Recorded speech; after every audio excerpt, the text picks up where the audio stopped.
امریکہ میں پیدا ہونا اب آپ کو امریکی نہیں بنائے گا۔ وائٹ ہاؤس کی جانب سے protecting the meaning and value of American citizenship کے عنوان سے حکم نامہ جاری کر دیا گیا۔ حکم نامے کے تحت امریکہ میں پیدائش پر شہریت ملنے کے قانون میں کئی سہولتوں کو ختم کر دیا گیا ہے۔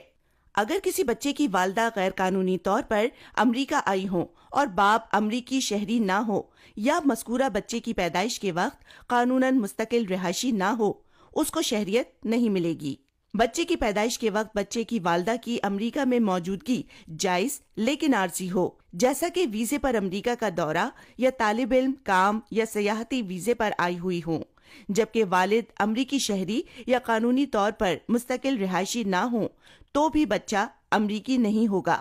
امریکی شہریت کے ماہرین کا کہنا ہے کہ ممکنہ طور پر H1 visa holders, green card holders, عارضی ویزا کے حامل اور غیر دستاویزی تارکین وطن سے امریکہ میں پیدا ہونے والے بچے متاثر ہوں گے۔ امریکی آئین میں 14ویں ترمیم کے ذریعے پیدائش پر شہریت کا قانون بنایا گیا تھا، جس کے تحت امریکہ میں پیدا ہونے والے تمام افراد امریکی شہری ہیں۔ امریکہ کی 21 ریاستوں میں شہری آزادی کی تنظیموں اور انسانی حقوق کے دیگر گروہوں نے صدر ڈونلڈ ٹرمپ کے ایگزیکٹو آرڈر کو فوراً چیلنج کر دیا ہے۔ قانونی ماہرین کی اکثریت کی رائے ہے کہ صدر ڈونلڈ ٹرمپ کسی ایگزیکٹو آرڈر کے ذریعے پیدائش پر شہریت کا قانون ختم نہیں کر سکتے۔